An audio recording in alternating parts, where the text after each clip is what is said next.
j'ai le plaisir de présenter notre conférencière de ce soir. C'est pas moi qui fais ce travail, mais voilà, notre responsable est malade ce matin, donc voilà, il nous prie de l'excuser. Voilà, pour cette conférence, eh bien, j'ai le plaisir d'accueillir Olivia Rusconi, qui nous vient de Neuchâtel, pas si loin. Et puis on a souvent des visiteurs, des visiteuses de Neuchâtel. Olivia a pu faire voilà, son master à Neuchâtel en biogéosciences. Il s'agit d'une filière qui permet d'étudier dans le détail les interactions entre la biologie et puis le sol, la géosphère. Et puis, elle a voilà, déjà fait un premier travail d'étude qui était concentré sur la conservation des plantes menacées, avec apparemment l'établissement d'une feuille de route pour sélectionner des sites de translocation. Moi, ça m'intrigue, mais voilà, peut-être qu'on en saura un peu plus ce soir. En tout cas, c'est voilà, plein de curiosités. Aujourd'hui, eh bien, elle est en train de terminer son doctorat. Il est voilà, au bout du tunnel. Donc, on a vraiment beaucoup de chance qu'elle nous accorde quelques heures pour venir présenter ses travaux ce soir, alors que je pense qu'elle aurait bien d'autres choses à faire. Mais merci beaucoup. Donc voilà, vos travaux, voilà, actuellement, ils s'articulent autour de la conservation des plantes, mais en traitant vraiment une très grande variété d'aspects, que ce soit la recherche fondamentale jusqu'à la mise en pratique ensuite des résultats. Donc aujourd'hui, voilà, un peu un emblème de la botanique, le sabot de Vénus, voilà, une orchidée bien connue, et on se réjouit de vous entendre à ce sujet. Bienvenue, merci beaucoup.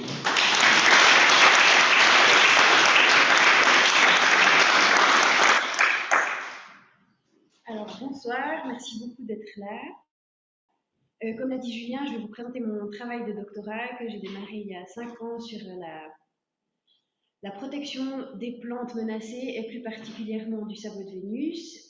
J'effectue ce travail à l'université de Neuchâtel dans 2 laboratoires, dans le laboratoire d'écologie fonctionnelle et dans le laboratoire de biodiversité du sol.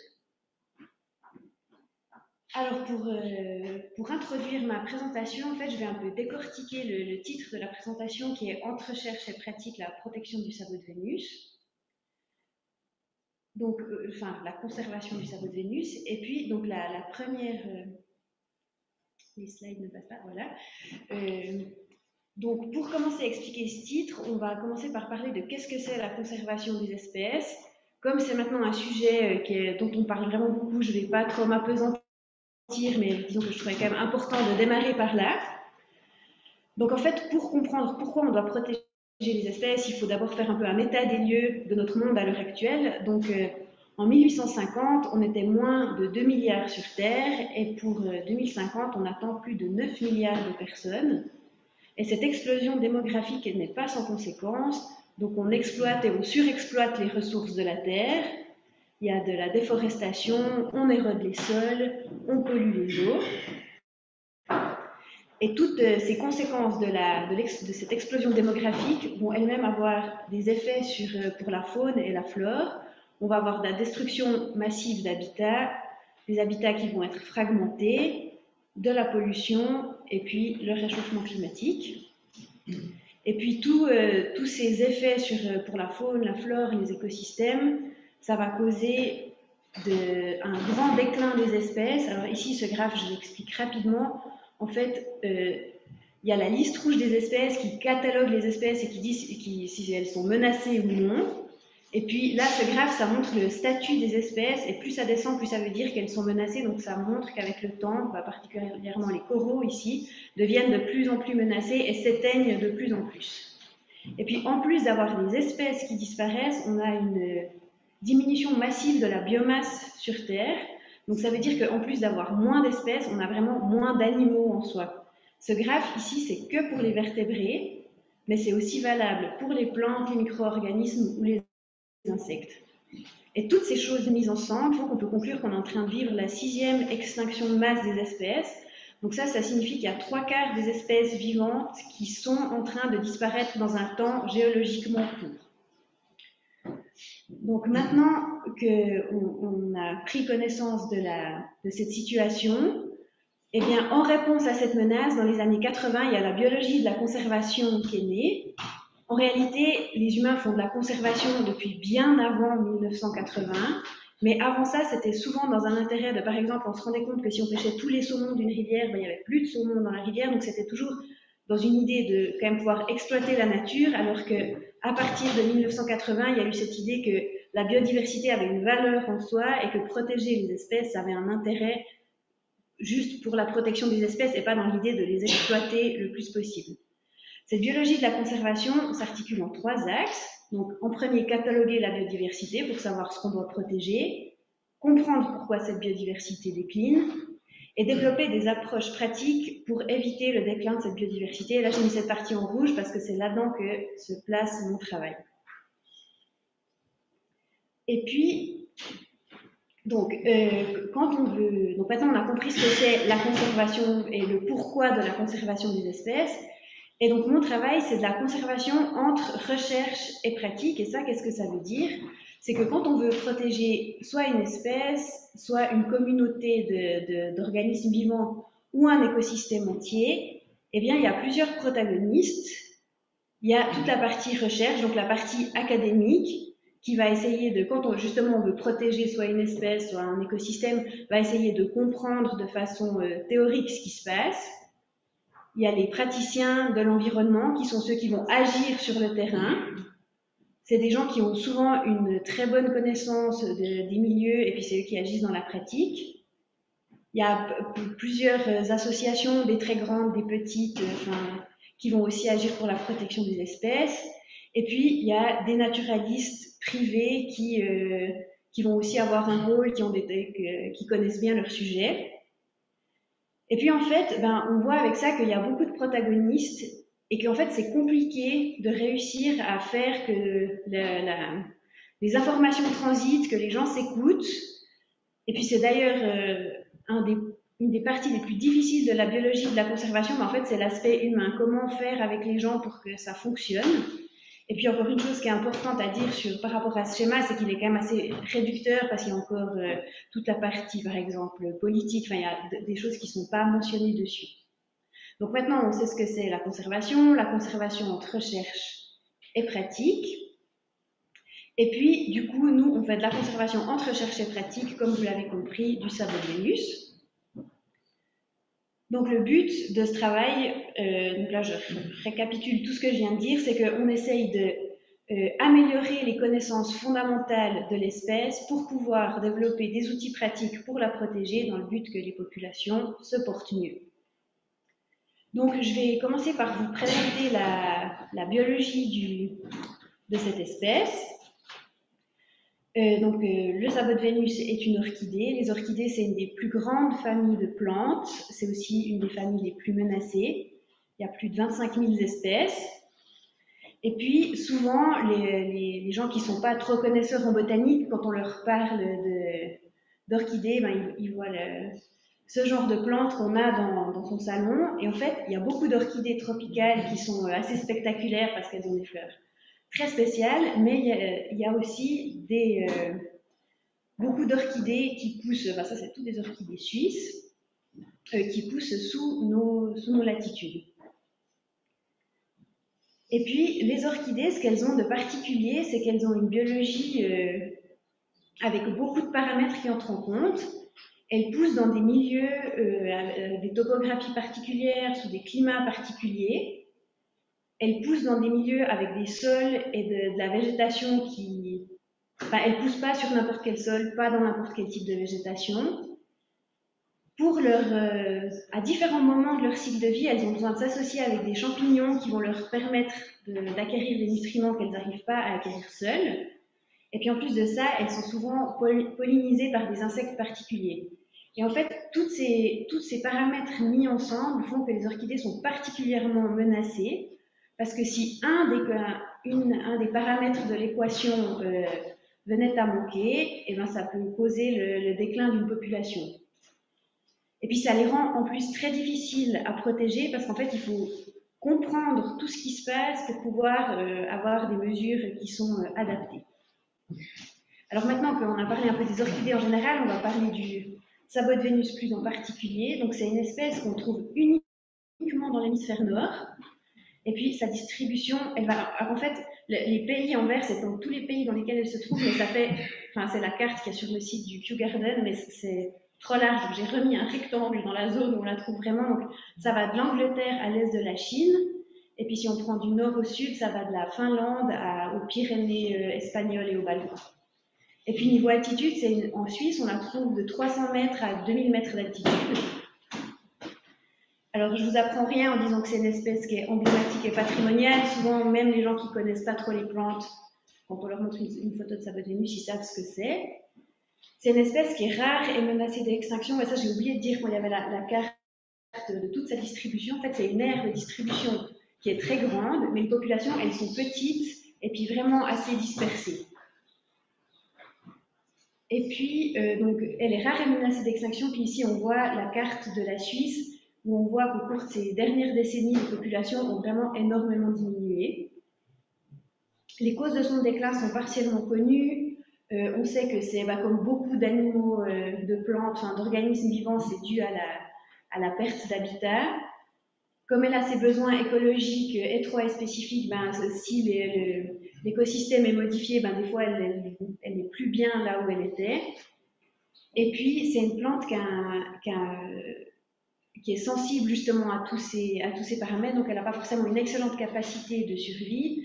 Et puis on en parlera plus tard, mais c'est une espèce qui a un taux de reproduction qui est assez faible. Donc maintenant, je vais parler brièvement de sa morphologie. Donc c'est une espèce qui fait entre 15 et 50 cm de haut, qui a cette fleur très particulière avec ce label jaune en forme de sabot, d'où son nom. C'est une espèce qui a entre 3 et 5 feuilles alternées embrassantes vertes, comme ça. Quand il n'y a pas de fleurs, on pourrait confondre avec la vérâtre. Bon, quand on en a vu beaucoup, on ne confond plus, mais il ne faut pas confondre du tout. Et puis, c'est une plante qui est géophyte, donc ça veut dire que pendant l'hiver, elle survit sous forme de rhizome sous terre, donc on ne la voit plus, puis au printemps, elle ressort. Donc elle a justement ce rhizome qui est environ à 10 cm sous le sol. Et voilà. Et puis maintenant, je vais vous présenter son cycle de vie à long terme. Donc en fait, les sabots de Vénus sont des très petites graines, comme pratiquement toutes les orchidées. Pour vous donner quelque chose qu'on imagine facilement, en fait, la vanille, c'est une orchidée, la gousse, c'est son fruit. Puis quand on fend une goutte de vanille, à l'intérieur, il y a tous ces petits points noirs qui sont en fait les graines de la vanille. Donc c'est des graines très petites. Et puis, elle a besoin comme ces graines sont très petites, il n'y a pas les nutriments nécessaires pour qu'elles puissent germer seules, donc elle va devoir s'associer avec un champignon dans une relation symbiotique qui s'appelle les mycorhizes pour pouvoir germer. Une fois qu'elle germe, ça forme cette masse embryonnaire, ça s'appelle des protocormes, qui vont ensuite faire des fleurs, des feuilles, pardon. Et puis entre la graine et les premières feuilles, il peut y avoir entre 1 et 4 années qui s'écoulent. Donc c'est un cycle de vie qui est lent. Et puis ensuite, elle grandit jusqu'à faire des fleurs. Et pour faire des fleurs, ça peut mettre entre 6 et 16 années avant qu'il y ait des fleurs. Donc en fait, c'est aussi une espèce qui est... c'est aussi pour ça qu'elle est difficile à étudier, parce que les études ne durent jamais assez longtemps, on n'a jamais des sous assez longtemps pour les étudier à long terme. Et puis après, soit elle peut se reproduire de deux façons, soit par reproduction végétative, donc ça veut dire qu'elle va ramifier depuis son rhizome, ou elle se fera polliniser et à partir d'un fruit fera de nouvelles graines. Et puis maintenant, je vais vous présenter le cycle de vie annuel. Donc comme je vous le disais, c'est une géophyte, et au fin mars, avril, on voit les pousses qui sortent de terre, qui vont grandir. À ce moment-là, si on touche ici les feuilles, on arrive déjà à sentir s'il y aura un bouton, s'il y aura une fleur ou pas. Et puis ça continue à grandir. Après, on commence ici, ça c'est... Alors, c'est très variable d'une année à l'autre. Franchement, ces dernières années, on a eu des printemps tellement différents, des années où il faisait très froid, des années où il faisait très chaud. Donc la floraison, et puis ça dépend aussi d'altitude, mais en gros, c'est entre mai et juillet, selon les années et selon les endroits. Et puis donc on a le bouton qui s'ouvre et finalement la plante en fleur. Et puis cette fleur peut soit se faire visiter par une abeille et former un fruit, ou ne pas rencontrer d'abeille et juste faire une fleur fanée. Donc ça c'est tout au long de l'année à quoi ressemble le sabot de Vénus. Et puis, donc, avec tout ce que je vous ai présenté, en vous expliquant que c'est une espèce menacée, ben, on comprend assez facilement qu'il y a eu de nombreux plans d'action pour la protéger et de réintroduction. Il y a eu dans le canton de Neuchâtel et le canton de Berne des réintroductions en 2002 et 2007 qui n'ont vraiment pas très bien fonctionné. J'en reparlerai plus tard. Il y a eu des réintroductions dans toute la partie, dans le Jura suisse, mais pas le canton du Jura, mais le Jura géologique en 2018. Et là, les résultats, déjà, il n'y a que 4 ans, donc il faut plus de temps pour savoir si ça a vraiment fonctionné ou pas, et ça dépend des endroits. Des endroits, c'est plutôt bien, et des endroits, il y a déjà presque tout qui a disparu. Et puis, il y a aussi, en Angleterre, c'est assez intéressant l'histoire de l'Angleterre, parce qu'en fait, l'espèce vers 1900 a été déclarée disparue complètement, parce qu'en fait, à l'époque victorienne, les Anglais étaient complètement fous d'orchidées. Ils les cueillaient, ils faisaient des expéditions aux 4 coins du monde pour amener le plus d'orchidées exotiques. Cette folie des orchidées de la période victorienne, ça a même un nom, ça s'appelle orchidélyrium. Je trouve que ça illustre assez bien. Et puis, ils ont aussi eu des réintroductions qui fonctionnent aussi. Enfin, ça dépend des endroits, mais ils ont d'assez bons succès quand même en Angleterre. Et puis, il y a comme autre exemple ce projet de thèse. Puis là, c'est l'image, c'est en fait, on a été aidé au début par le Forum Biodiversité Suisse, qui fait partie de l'Académie Suisse des Sciences, où en fait, ça a permis de rencontrer des praticiens, des gens de la recherche, et tout le monde, on a fait une espèce de grand brainstorming où les gens disaient de quoi ils avaient besoin. Puis c'est ça qui a un peu dessiné les grandes lignes de mon travail de doctorat.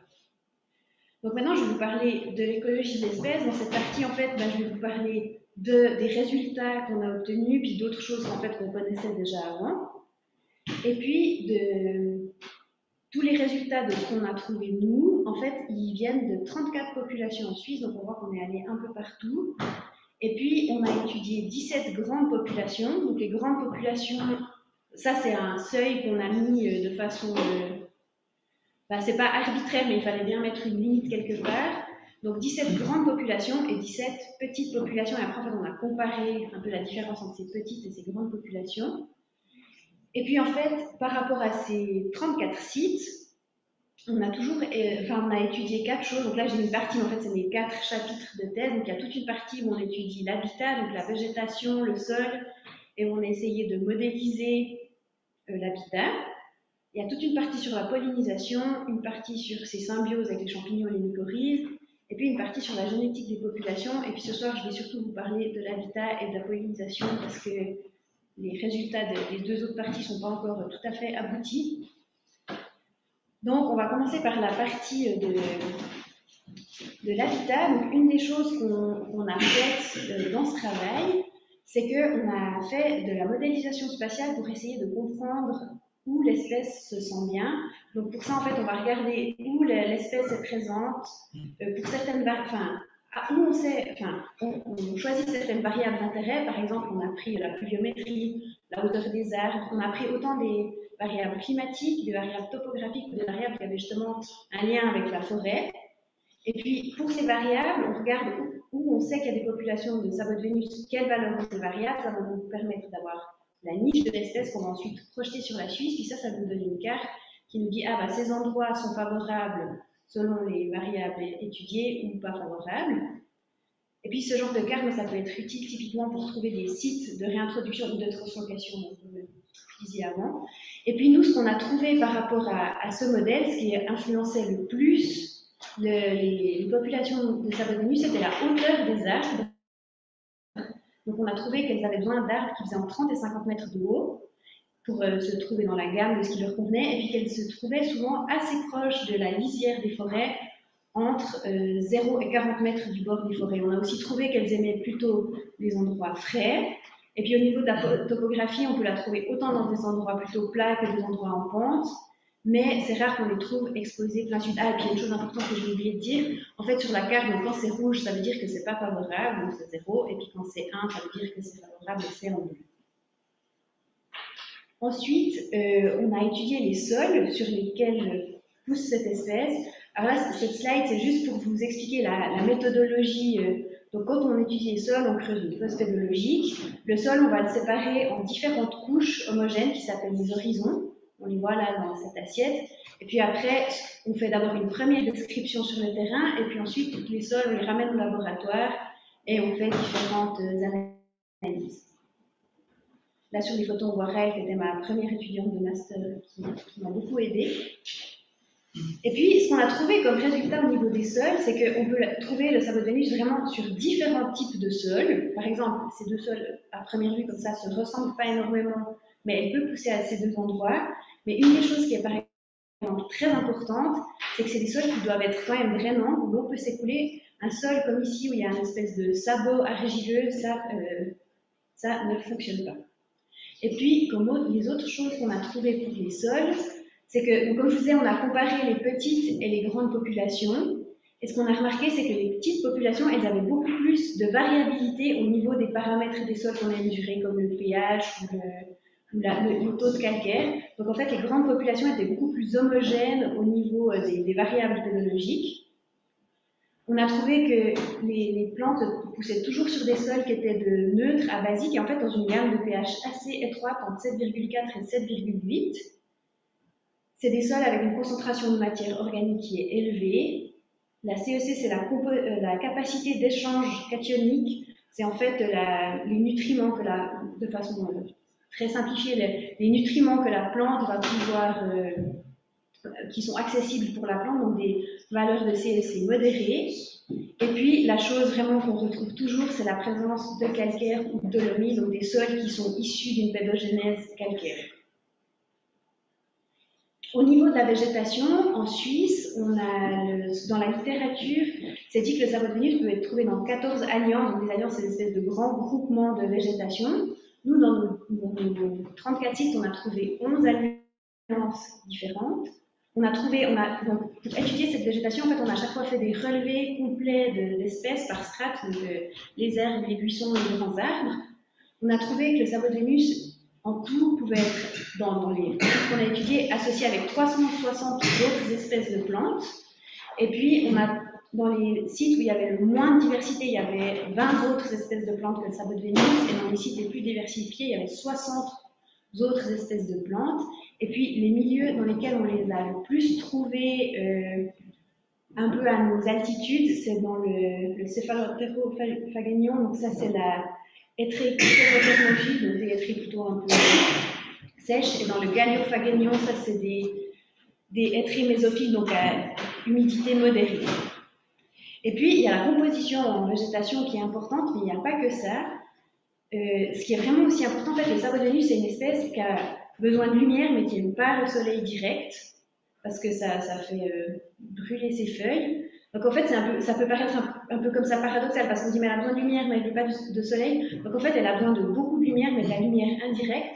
Donc ce dont elle a besoin, c'est des grands arbres qui vont ombrager, mais pas assombrir la zone. Et si on a trop de buissons comme ça, bah, elle se fait étouffer en fait par ces buissons. Et en fait, ça, c'est des observations de terrain et ça rejoint les résultats de la modélisation qui disaient qu'elle avait besoin d'arbres hauts et puis on peut se dire qu'à proximité des lisières, il y a peut-être moins de buissons. Donc pour synthétiser tout ce que j'ai dit avec l'habitat, en fait, ce qui est compliqué avec ces histoires d'habitat, c'est qu'en même temps, il y a beaucoup de choses qu'on comprend très bien, mais en même temps, il y a beaucoup de choses qu'on ne comprend pas du tout, puis ce qui est difficile, c'est que là, on a ces trois paramètres qui sont dans la littérature, qui sont considérés comme très importants, et ça, nos recherches confirment avec la richesse en base. Donc ça, on peut dire que c'est cette histoire de CEC, d'avant, des nutriments qui sont accessibles pour les plantes, la lumière, donc c'est l'histoire de ce qui atteint le sol, et l'humidité parce qu'elle n'aime pas les endroits trop secs. Et puis en fait, ce qui est compliqué, c'est que selon quelle valeur va avoir un des paramètres, les paramètres sont interconnectés et fluctuent entre eux. Donc en fait, c'est des choses, de nouveau, il faudrait faire de la modélisation plus poussée, ce qu'on n'a pas eu le temps de faire. Donc ça, cette slide, ça veut dire qu'il y a des choses qu'on comprend, mais aussi des choses comme ces interactions qui sont moins claires pour le moment. Et puis, encore une autre chose, ça n'a jamais été prouvé, mais c'est quelque chose qu'on a l'impression d'avoir vraiment observé de façon récurrente sur le terrain, c'est que quand les plantes, elles sont toutes petites, on a l'impression qu'elles se sentent mieux dans des milieux pionniers. Donc un milieu pionnier, c'est un milieu tout neuf, c'est un milieu par exemple où il y a eu un éboulis et puis tout est en train de se repeupler. Et puis que tout au long, en fait, c'est une espèce qui suit un peu l'établissement des milieux, un milieu stable. Donc ça sera par exemple une forêt, quelque chose qui est là en place depuis longtemps. Et puis on a l'impression que ben, c'est ça qui favorise son développement. Et ça, c'est aussi quelque chose qui peut être considéré comme problématique au niveau de la conservation, parce que les milieux pionniers, ben, dans nos forêts qui s'assombrissent et qui sont de plus en plus stables, ben, peut-être qu'elles ne trouvent plus. C'est par exemple une clairière où des arbres se seraient effondrés, puis on aurait juste laissé la lumière pour que des plantes puissent se réétablir. Et puis, comme justement, je vous parlais de ces histoires de recherche entre la pratique et puis, enfin, justement, de conservation entre pratique et recherche, chaque fois pour chaque partie, enfin, pour l'habitat et la pollinisation, j'ai mis quelques slides avec des applications concrètes. Donc ça, c'est une figure d'une de nos publications. Donc en fait, c'est la même modélisation que je vous ai montré avant. Il y avait la carte de toute la Suisse, sauf que là, c'est juste zoomé de plus près. Et puis les couleurs, donc le rouge, ça veut dire que c'est pas favorable, et que le bleu, c'est favorable à l'espèce. En fait, c'est une modélisation qui est très fine, c'est à 25 mètres. Et puis, grâce à ça, par exemple, bah, si on veut trouver des sites pour réintroduire le sabot de Vénus, on peut utiliser cette modélisation comme premier outil pour sélectionner des zones. Après, il ne faut pas oublier que la modélisation spatiale, c'est la moins mauvaise représentation de la réalité qu'on arrive à faire et pas la meilleure.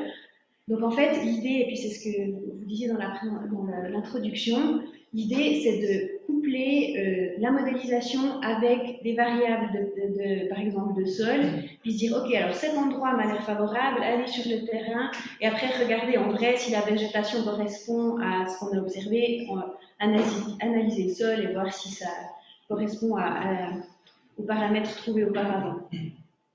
Et puis une autre application concrète de ce qu'on a fait, en fait on a comparé, je vous disais avant qu'il y a eu dans les années 2000 des réintroductions dans le canton de Berne et dans le canton de Neuchâtel qui n'ont pas très bien fonctionné, et en fait on a pu aller échantillonner du sol sur des sites des réintroductions qui n'ont pas fonctionné, et sur les sites où il y avait des plantes natives.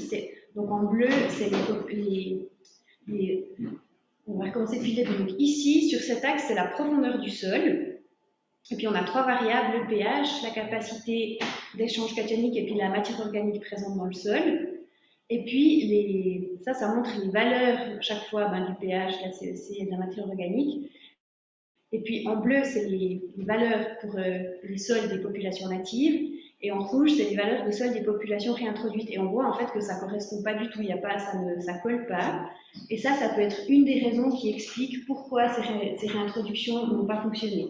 Après, que ça soit clair, moi je ne jette pas du tout la pierre aux gens qui ont fait ces réintroductions. On fait toujours au mieux dans l'état des connaissances qu'on a, parce que une chose que j'aurais peut-être dû dire en amont, c'est qu'en fait, pour faire ces réintroductions, ils se sont basés uniquement sur la végétation. Ils se sont dit, telle et telle espèce, ça peut être des espèces compagnes du sabot de Vénus, ça semble correspondre. Bon, mais là, ils n'ont pas du tout regardé le sol, et en fait, il s'avère que le sol ne correspondait pas, et que du coup, les plantules réintroduites n'ont pas pu survivre. Maintenant, je vais vous parler de la pollinisation du sabot de Vénus. C'est le deuxième chapitre. Donc la première chose importante à savoir, c'est que le sabot de Vénus, il a un système de pollinisation qui est déceptif. Donc ça veut dire qu'il n'offre pas de nectar aux abeilles qui viennent le polliniser. Donc dans des cas en guillemets classiques de pollinisation, l'insecte va prendre le pollen et qui va distribuer de fleur en fleur. Et puis, en récompense de ce travail de pollinisation, il va recevoir du nectar de la part de la fleur. Alors, les sabots de Vénus arrivent à attirer les abeilles, à faire qu'elles pollinisent, mais elles ne leur donnent pas de nectar. Et puis, en plus de ça, la fleur du sabot de Vénus, c'est un genre de piège. Donc, on a ce sabot. Et puis, en fait, le bord du sabot ici, c'est comme une espèce de petit ourlet. Et puis, ce petit ourlet qui est replié vers l'intérieur, donc l'insecte il tombe dedans, et vraiment, c'est bizarre de se dire qu'un insecte qui vole tombe, mais en vrai, vraiment, il tombe. Et puis après, il va être prisonnier, il n'arrive pas à remonter. Chaque fois qu'il essaie de remonter, il se heurte à ce petit ourlet. Du coup, il va devoir traverser les sabots. Et en fait, c'est vraiment fou, comme sont la nature. L'arrière du sabot, donc ici, c'est ajouré. Donc il y a plus de lumière. Donc c'est quand même, c'est pas ouvert, mais là c'est transparent. Donc la lumière va attirer l'insecte au fond du sabot, il va ressortir par la sortie ici postérieure. Et puis, cette chose ici, bah, c'est le pollen du sabot de Vénus, et après, il va se retrouver avec du pollen sur le dos. Comme beaucoup de... Ah, d'ailleurs, je n'ai pas dit, mais l'histoire de la pollinisation réceptive, c'est quelque chose d'assez classique chez les orchidées. Il y a un tiers des orchidées qui utilisent ça, qui ont des systèmes de population comme ça. Et ça induit souvent des taux de pollinisation bas, qui est pas très bon pour la survie de l'espèce, parce que du coup, c'est dire qu'il n'y a pas beaucoup de fruits, pas beaucoup de graines. Et puis ici, j'espère que ça va marcher. Alors, il faut regarder un peu vite. Hein. Donc, je vous dis d'avance ce qui va se passer, c'est un peu du spoil, mais donc il y a une petite abeille, c'est une abeille sauvage, un Lasioglossum, qui va entrer, puis très vite ressortir par ici derrière, et vous verrez, elle a vraiment un point jaune sur le dos avec le pollen. C'est filmé avec mon téléphone, c'est pas incroyable, hein, la qualité, mais... Est-ce que non, ça démarre... Ah, ça démarre sur mon ordinateur, mais pas sur l'écran. Vous avez une idée de... Sinon, je vous la montre, vous pourrez venir la voir après. Est-ce que... Ouais, je vous la montrerai à la fin. Pour ceux que ça intéresse, je vous la montre à la fin. Et bon, alors maintenant, les slides ne changent plus.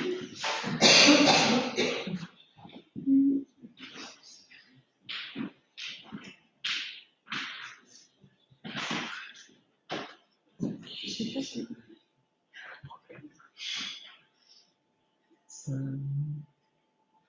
C'est pas ça.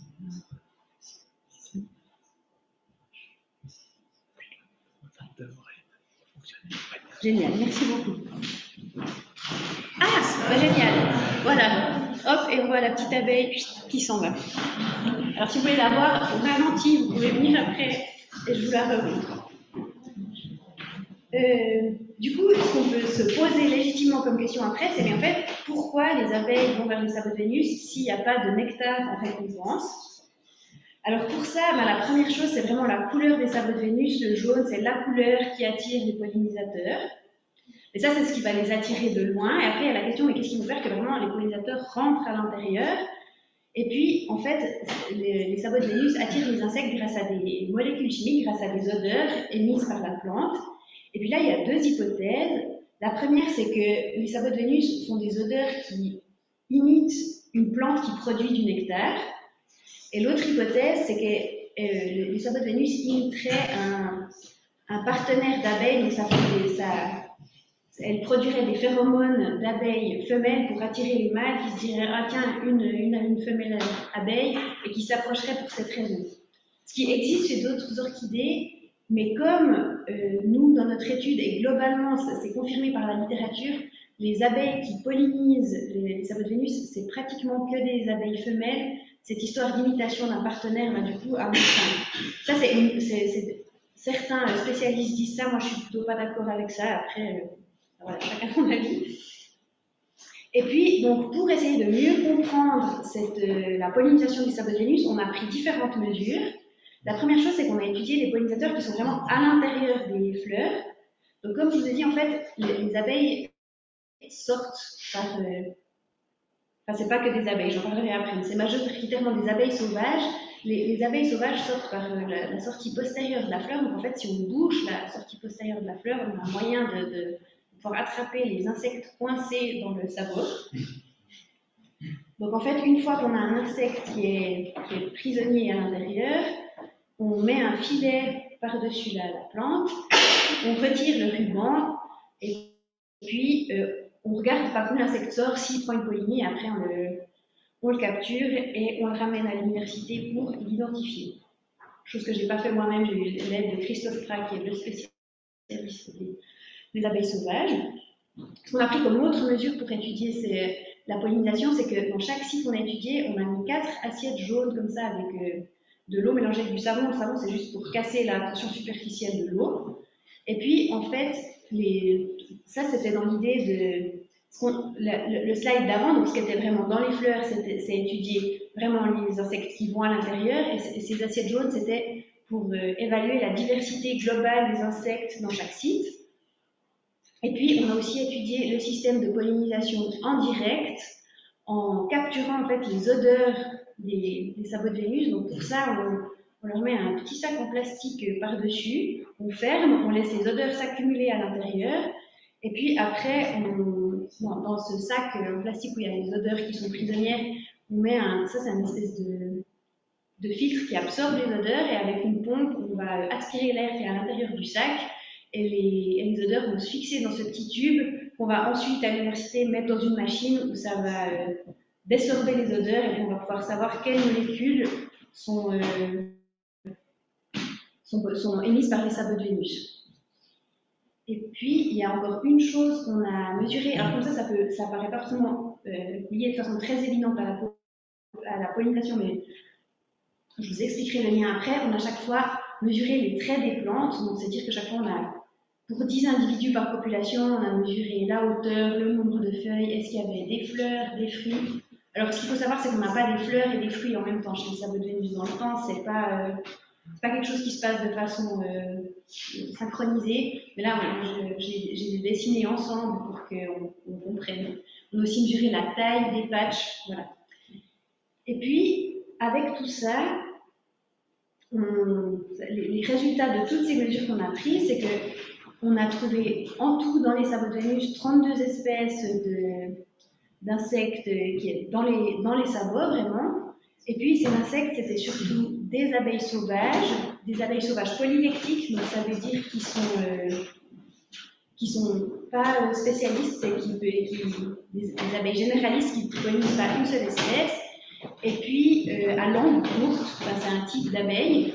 Et puis, on a aussi des cirques. Donc, des cirques, c'est des diptères, donc des mouches qui font aussi de la pollinisation.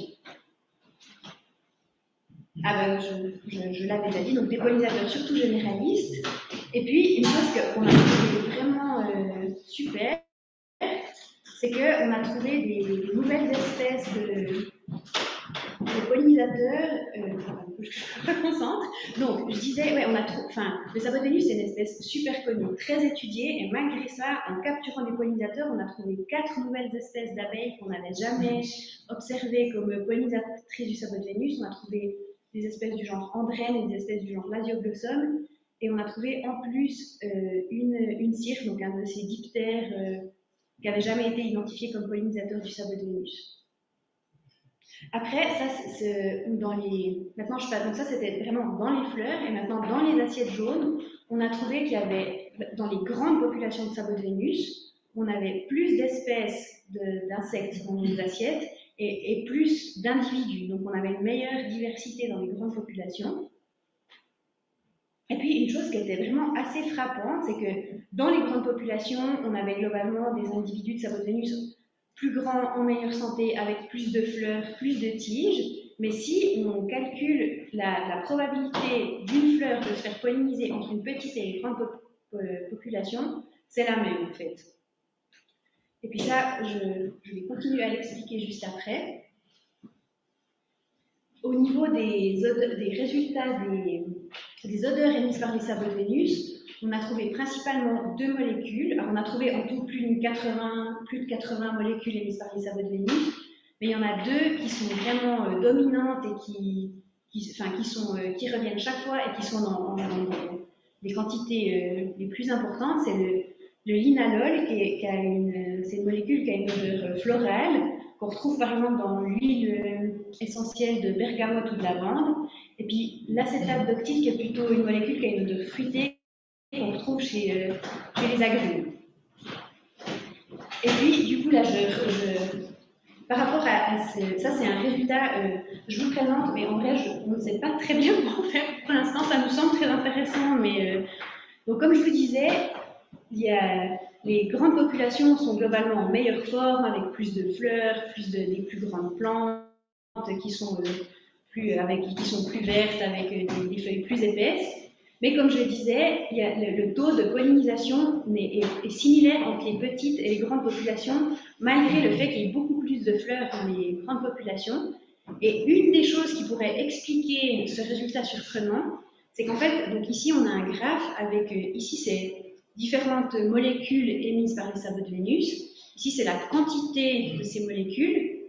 En rouge, c'est les petites populations, et en bleu, c'est les grandes populations. Et en fait, ce qu'on a trouvé, c'est que les petites populations émettent vraiment, où il y a des petites étoiles, ça veut dire que c'est significativement plus, les petites populations émettent significativement plus de volatiles, donc elles sentent plus fort, donc ça pourrait, peut-être que les petites populations arrivent mieux à attirer les insectes que les grandes, ce qui ferait que ce taux de pollinisation serait équivalent entre les petites et les grandes populations.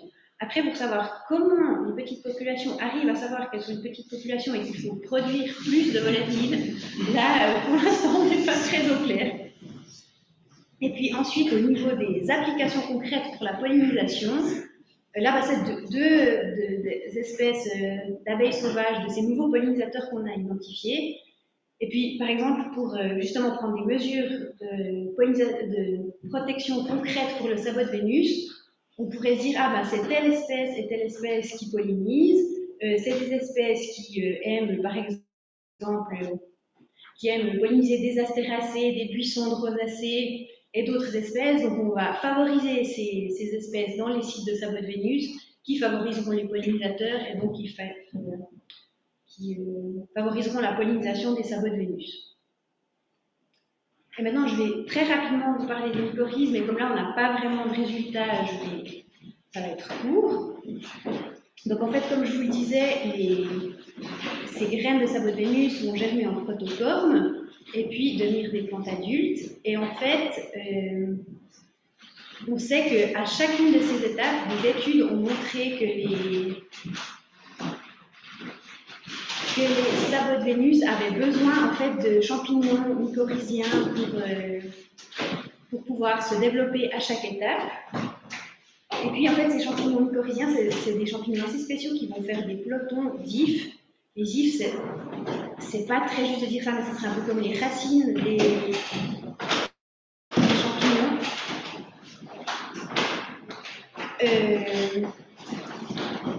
Je me perds un peu, il y a trop de mouvements.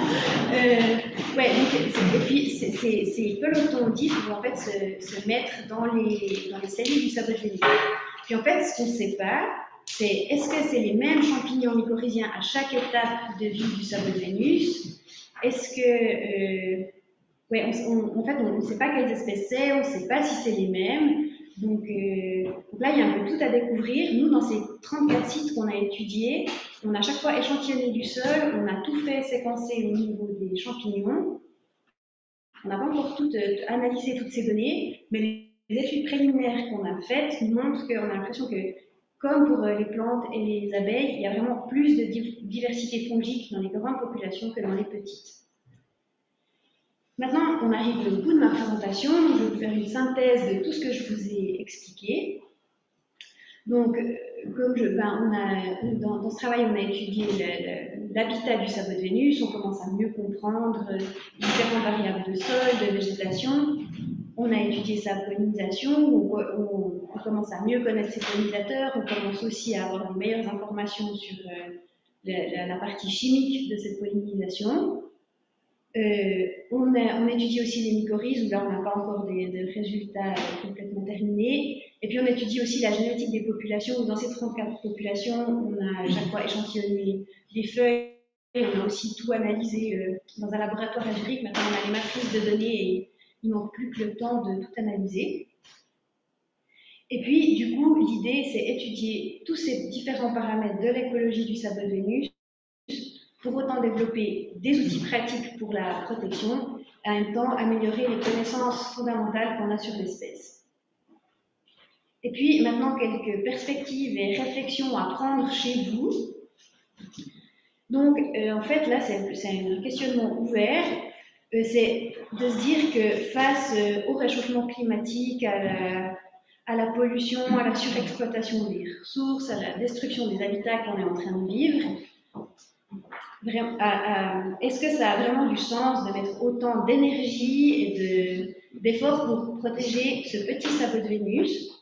Alors, je n'ai pas de réponse toute faite à cette question. J'avoue que je me la pose régulièrement, mais j'ai deux éléments, deux pistes de début de réponse. La première, c'est qu'en protégeant les sabots en développant ces outils et en protégeant les sabots de Vénus, on va protéger d'autres espèces qui y sont associées et du coup protéger des écosystèmes entiers. En plus, la méthodologie qu'on développe pour le sabot de Vénus, l'idée c'est de pouvoir après l'appliquer à d'autres plantes et pouvoir donc protéger aussi d'autres milieux. Et puis la deuxième partie de réponse que je vois à cette question, c'est que l'heure est assez grave, qu'au final on a le devoir d'agir et qu'il faut bien commencer par quelque chose. Donc pourquoi pas les sabots de Vénus. Et puis je vais juste encore terminer par des rapides remerciements parce qu'en science on ne fait jamais rien tout seul. Donc bien sûr je remercie les deux laboratoires dans lesquels je travaille, l'Académie suisse des sciences qui nous a aidé à chapeauter le projet au début, Infoflora qui est la base de données suisse pour les plantes, qui nous a donné tous les relevés, plein d'informations, le VSL, donc ça c'est l'Institut de forêt, paysage et neige à Zurich où on a fait les analyses de génétique, le Jardin botanique de Neuchâtel qui nous aide financièrement, ça c'est les différents cantons avec lesquels on a collaboré, qui nous ont donné qui nous ont laissé étudier leurs plantes, qui nous ont donné de l'argent, enfin bref, qui nous ont beaucoup aidés. On est aussi aidé par le WWF Neuchâtelois qui nous a donné des sous. Et puis on travaille en collaboration avec le parc Chasseral. Et puis au final, Christophe Pras, un spécialiste des abeilles qui m'a aidé pour toutes les identifications. Et Arnaud Vallas, c'est un excellent naturaliste qui m'a aidé pour plein de choses dans ce travail. Et puis, je me suis parce que je ne me souviens pas si j'ai parlé au jeu pendant cette présentation, mais ce qui est sûr, c'est que j'ai rien fait toute seule. Là, c'est tous les étudiants qui ont travaillé avec moi, donc qui ont soit fait des travaux de maturité, comme vous avez présenté, à Neuchâtel, c'est le lycée, mais dans nous, c'est le gymnase. Ça, c'est Estelle qui a fait un travail de matu, Gaëtan qui a fait un travail de bachelor, et puis Raël, Théo, Gabriel, Julia, Benjamin et un autre Théo qui sont en train de faire des travaux de master et qui sont d'une aide précieuse. Et puis ça c'est aussi mes amis et ma famille qui sont venus m'aider à récolter toutes ces données sur le terrain, ce qui était un travail considérable. Voilà, merci beaucoup pour votre attention.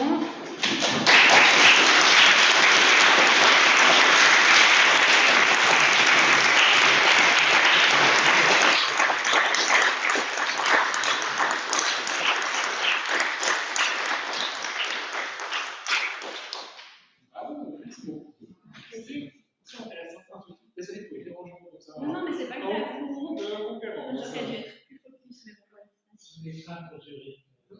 Non, mais c'est pas du tout grave, c'est juste que ça m'a tout compris. Alors, si vous avez des questions, je serais ravie d'essayer d'y répondre. Oui. Est-ce qu'il est facile de les cultiver en serre, dans la botanique? Alors, c'est une très bonne question. Oui et non. Il y a, par exemple, en Angleterre, ils font vraiment de la. Non, je me trompe. En Angleterre, ils ont fait vraiment au jardin botanique de Kew, ils ont réussi à reproduire des milieux de culture avec vraiment des ingrédients improbables, genre du jus d'ananas et des différentes choses pour en fait s'affranchir des mycorhizes, pour substituer l'apport des mycorhizes. Et puis eux, ils ont assez bien réussi, mais c'était pas très rapide. Et puis là, pour le projet de réintroduction qu'il y a eu en 2018, en fait, il y a une association suisse d'amis des orchidées qui s'est associée avec une entreprise hollandaise qui s'appelle Antura. Ils ont envoyé des graines suisses là-bas et eux, c'est des professionnels de culture d'orchidées du coup, et genre en 3 ans, ils avaient des plantes en fleurs. Donc, est-ce que ça va continuer? Est-ce qu'ils peuvent maintenir ça ou c'est seulement la graine? En fait, ce qui est compliqué, c'est que ces plantes, c'est celles qui ont été réintroduites après en Suisse. Et on ne sait pas trop si parce que quand elles étaient en serre, elles sont bichonnées et boostées à fond, quoi, avec exactement la bonne température, la bonne lumière, les bons nutriments. Et puis, alors ça c'est mon avis qui n'engage que moi, je ne suis pas sûre que c'est la meilleure manière de faire des plantes qui résisteront à la vraie vie. Mais par exemple, en Angleterre, quand ils font des réintroductions, ils les mettent assez petites dans des espèces des châssis froids, je crois, des espèces de petites serres, mais qui sont déjà in situ, où il y a quand même un toit un peu pour les protéger. Puis, à mon avis, ça fait des plantes qui sont peut-être mieux armées pour le terrain, quoi. Mais du coup, en tout cas, moi, si j'essayais de faire germer des graines de sabot de Vénus chez moi, j'y arriverais pas. Mais si on a les bonnes connaissances et les bons milieux de culture, c'est quelque chose qui se fait maintenant. Voilà. Merci. Oui. Vous avez parlé des 34 sites où vous avez fait vos observations. Est-ce que vous avez choisi uniquement des sites où le cerveau de Vénus était présent naturellement, ou parmi ces 34, il y en avait aussi où il a été réintroduit lors des 2 projets en fait? Non, alors c'est en tout cas sur le papier que des sites natifs. Après, ce qu'il faut aussi savoir, c'est que les orchidées révèlent souvent des passions un peu étranges et qu'il y a des gens qui font de la cuisine des fois Enfin, je pense que, enfin, non mais on est presque sûr que c'est que des populations natives, mais je vous dis ça parce qu'il n'y a pas longtemps, j'ai eu au téléphone une des responsables du canton des Grisons, puis qui m'a dit « Ah ouais, mais cette population, en fait, on n'est pas sûr qu'elle est native. » Moi, je dis « Comment ça, on n'est pas sûr qu'elle est native? Je ne peux pas commencer, moi, à publier des articles en parlant des populations natives si ce n'est pas des populations natives, mais en tout cas, sur le papier, c'est que des populations natives qu'on a prises. » Donc ça, en principe, c'est quelque chose qu'on arrive à vérifier dans la littérature, si ça a déjà été décrit par le passé depuis longtemps. Oui, c'est ça. En fait, Infofloral, de la base de données suisse, normalement, si on fait des réintroductions ou qu'on déplace des espèces, on doit informer Infofloral. Après, c'est sur base volontaire, donc on espère que les gens le fassent. Quoi. Oui? Est-ce que vous avez observé les différences de durée de pollinisation entre les sites riches et les sites pauvres dans sa boîte de Vénus? Parce que je pourrais imaginer que dans les sites pauvres, la durée est extrêmement courte, ou vice-versa, et qu'il y a des sites qui doivent être plus en phase avec le cycle des abeilles, des insectes, qui sont des meilleurs pollinisateurs. Par exemple, si on prend des types d'abeilles de l'entrée, ce que j'ai observé, c'est que commence à éclore ou à sortir du cocon, elle se fait corder les premiers jours de mars, et à la mi-avril, elles ont déjà toutes fermé leur cellules. Oui. Donc en fait, elles vont plus polliniser. Qu'est-ce qu'il en est au niveau des observations? Alors en fait, j'ai parlé de ça récemment avec Christophe Prat, et les abeilles les espèces qu'on a identifiées, c'est des espèces où la chronologie, la fenêtre d'activité correspond à la fenêtre de floraison des sabots de Vénus. Après, ça c'est vraiment un problème avec justement ces histoires de changement climatique, de floraison qui sont tout d'un coup très tôt ou très tard. C'est tout à fait possible qu'on arrive dans des cas où c'est tout à fait décalé, quoi. Et puis ça, c'est un problème, je ne sais pas ce qu'on pourra réellement y faire en vrai.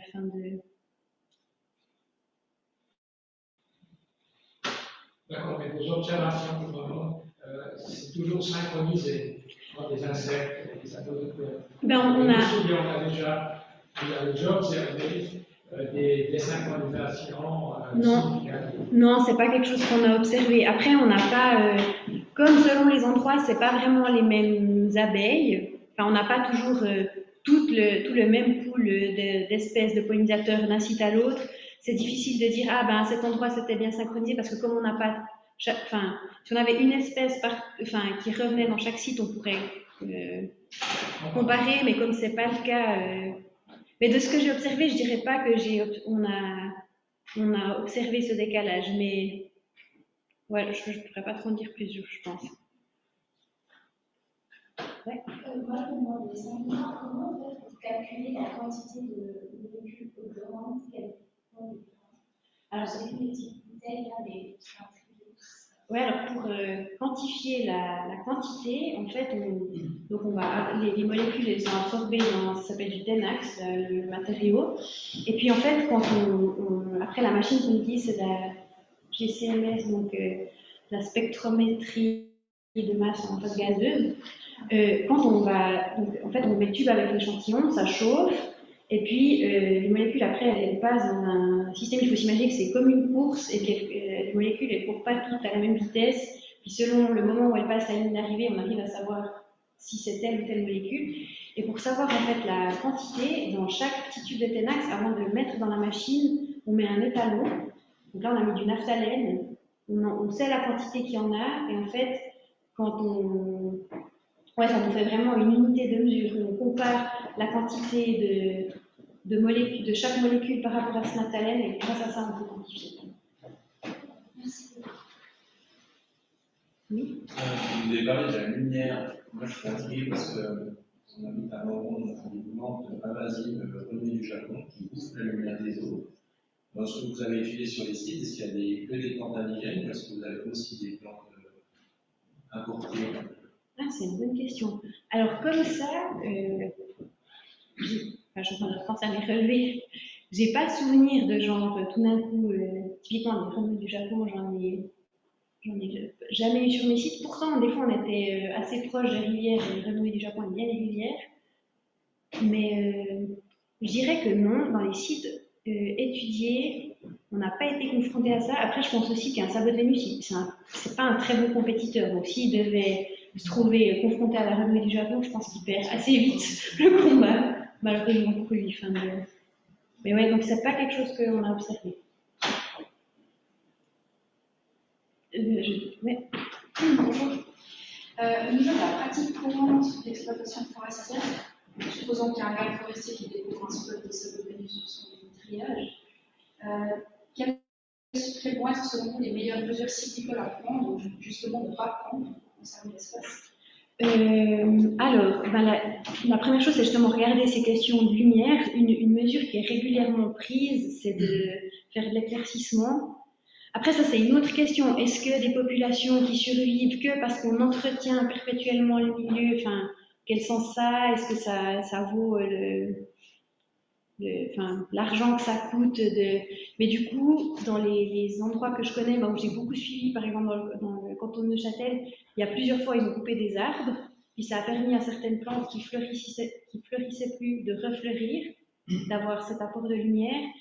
Il y a justement, par exemple, dans le canton de Berne, ils font aussi des travaux où ils enlèvent plus les buissons là, pour enlever cette couche, cette strate un peu étouffante, comme ça. Il y a certains cantons qui cloisonnent les populations, parce qu'il y a aussi un autre problème, Massa Théo, le master qui est là, observé dans son travail, c'est qu'il y a vraiment des... C'est quoi que tu as vu le plus, des chamois? Des chamois, même des cerfs. Voilà, c'était au Tessin du coup. Des chamois et des cerfs qui vont vraiment brouter les sabots de Vénus. Donc, par exemple, dans le canton d'Argovie, vraiment presque toutes les populations que je suis allée étudier, elles sont fermées dans des immenses grillages. Après, de nouveau, jusqu'où ça a du sens, ça c'est toujours à chaque fois à l'administration cantonale de trancher. Mais je dirais que ouais, c'est surtout au niveau de faire que les conditions de lumière soient le plus optimales, c'est ce que j'ai le plus observé, ce que j'ai le plus vu. Est-ce que vous avez vu des gens qui utilisaient la fauche, par exemple, de faucher ou de... Non. J'ai vu en Valais où ils fauchaient les sabots de Vénus, mais ça c'était accidentel. Ça c'est un autre problème. C'était sur le tracé de Sierre-Dinel.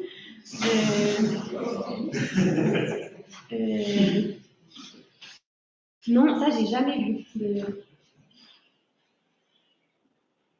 Mais souvent, ça pousse quand même dans des endroits où la compétition des herbacées, c'est pas tellement le problème dans des sites que j'ai vus, donc je suis pas sûre que c'est ce que j'utiliserais en premier lieu. Oui. Vous avez parlé du siège génial, mais ça se fait régulièrement ou ils sont abandonnés? Parce que c'est un site qui est connu. Oui, mais j'ai pas compris la question du coup. Vous avez dit que vous avez vu du fauche à ouais. Est-ce qu'ils sont abordables? On n'a pas le droit. Ah non, alors on n'a pas le droit. Ça, c'est sûr qu'on n'a pas le droit. Du coup, moi, j'ai contacté parce qu'en fait, dans chaque site, on allait visiter d'abord une première fois en mai-juin pendant la floraison, puis après on retournait en août pour voir s'il y avait la fructification, étudier les sols. Et puis ce site en Valais, quand on est retourné pour voir si ça avait fructifié, il n'y avait plus de sabots de Vénus parce qu'ils avaient été fauchés. Du coup, j'ai contacté le canton qui m'a renvoyé vers le responsable les forêts. Enfin, Et puis du coup, je l'ai appelé, je lui ai expliqué, il m'a dit qu'il allait faire attention, puis je devais en fait aller le voir en personne pour lui montrer où c'était. Puis après, il y a eu le Covid, après j'ai eu un enfant, donc je suis jamais allée au final, mais c'est toujours dans ma liste de choses à faire d'aller avec lui pour lui montrer. Mais je crois pas que, vu la politique, enfin, et c'est pas une critique, hein, mais vu comme ils ont l'air de fonctionner, je pense que personne ne sera jamais amendé. Mais... Par contre, si on essaye de prendre des graines comme le choc, ah ouais, je pense que vous serez amendé. Et puis je pense surtout que, vu les chances que ça germe, c'est pas... mais oui, alors c'est complètement... Mais d'ailleurs, toutes les orchidées en Suisse sont totalement protégées. Donc on n'a pas le droit de prendre ni des fleurs, ni des racines, ni des graines. Enfin, on doit les laisser tranquilles. Oui. C'était une question au sujet des phéromones sur votre présentation. Oui. Sur le fait que c'était une théorie un peu farfelue parce que c'était presque que des abeilles femelles. Oui. Mais donc, ça veut dire que c'est uniquement les abeilles mâles qui sont attirées par les phéromones des abeilles femelles et pas l'inverse. C'est ça, oui. Ouais. Tout à fait, ouais, je n'ai peut-être pas été assez claire. Oui. Sur les cartes que vous avez présentées en rouge et bleu, là, comment elles sont produites? J'imagine que les données topographiques, on les a, ça c'est pas un problème, mais on a des cartographies, des compositions des sols, des taux de forêt, de buissons. Alors, c'est une bonne question. Alors, il y a des choses qui existent en format raster donc, et d'autres choses non. Typiquement, il n'y a pas pour l'instant de cartographie des sols, ce qui est d'ailleurs quelque chose d'assez embêtant, mais il y a tout un projet là maintenant à l'échelle fédérale pour améliorer cette cartographie des sols. Par contre, au niveau des variables forestières, il y a des couches avec la hauteur des arbres. Ça, c'est quelque chose qui a été fait au VSL avec différents paramètres. Puis et puis la couche en fait de distance à la forêt, ça on l'a fabriquée exprès pour l'étude. Avec des photos satellites en fait, il y a des couches avec le land use, enfin, l'utilisation du paysage, où il y a toute la limite des forêts. Et puis en fait, par rapport à cette limite, on a créé un gradient de distance par rapport à ces limites de forêt. C'est pas moi qui ai fait ça, hein, mais un de mes collègues. et puis comme vous dites, la topographie, ça on a, et puis toutes les variables climatiques, ça on a même à l'échelle mondiale. Puis pour la Suisse, comme on a Météo Suisse qui est un super organisme, on a des très bonnes couches climatiques, et puis le sol par contre on n'a pas. Ça change sur quelle distance un sol? 10 cm, franchement c'est vraiment... On peut avoir des différences de pH sur 1 ou 2 mètres en changeant complètement. Alors je pense mais en fait oui, parce qu'il y a un des sites dans le canton de Bâle où on a travaillé, où c'est un endroit qui est de base plutôt calcaire, et il y a des patchs de myrtilles qui sont vraiment des plantes qui acidifient le sol, et on a prélevé dans les patchs de myrtilles et pas dans les patchs de myrtilles, et on avait vraiment des immenses différences, quoi. Donc le sol c'est vraiment très hétérogène, ce qui rend la chose compliquée. C'est un sapin à côté l'un de l'autre, ça va changer automatiquement. Ouais, c'est ça, les plantes influencent vraiment beaucoup le pH du sol, et d'autres variables d'ailleurs. Il me semble qu'il y a quelqu'un qui levait la main. Il y a une question online aussi de Claire. Ah. Pour expliquer ces histoires de petites populations par rapport aux grandes du point de vue de la pollinisation, est-ce possible d'engager une communication entre individus, comme c'est le cas pour certaines espèces d'arbres, à travers des réseaux mycéliens par exemple? Eh bien Claire, c'est une très bonne question. Je n'en sais rien. Mais oui, franchement, parce qu'avec cette histoire de différence de quantité de volatilémie, on était tellement surpris par le résultat, on a essayé de trouver tous les biais possibles. On s'est dit, mais est-ce qu'on a échantillonné, la météo c'était pas la même entre les petits et les grands sites, Et en fait non, on a toujours échantillonné quand il faisait beau. En plus, c'est de l'échantillonnage qui est sur 3 années différentes, on retrouve les mêmes résultats. Bref, Claire, je ne sais pas. C'est quoi faire un deuxième doctorat? Oui, il y a de quoi faire un deuxième doctorat, mais moi je ne re-signe pas pour... Je t'engage si jamais.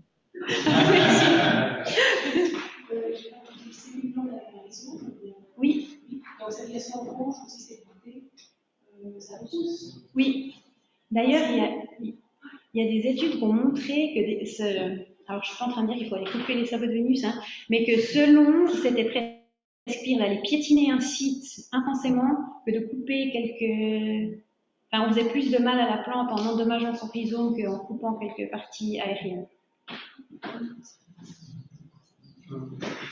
Et vous n'avez pas été malade, qui pourtant les montagnes, les sécours, qui poussent pas mal, un certain altitude. Vous savez pas tout ce qu'on... Au Valais? Si. Oui, on a dans cette partie un peu de la Suisse, on a Valais, Tessin, Grison. Moi, je peux. Ouais. Si vous avez une dernière question, sinon ça peut encore continuer ensuite, il n'y a pas de problème. Un immense merci à vous.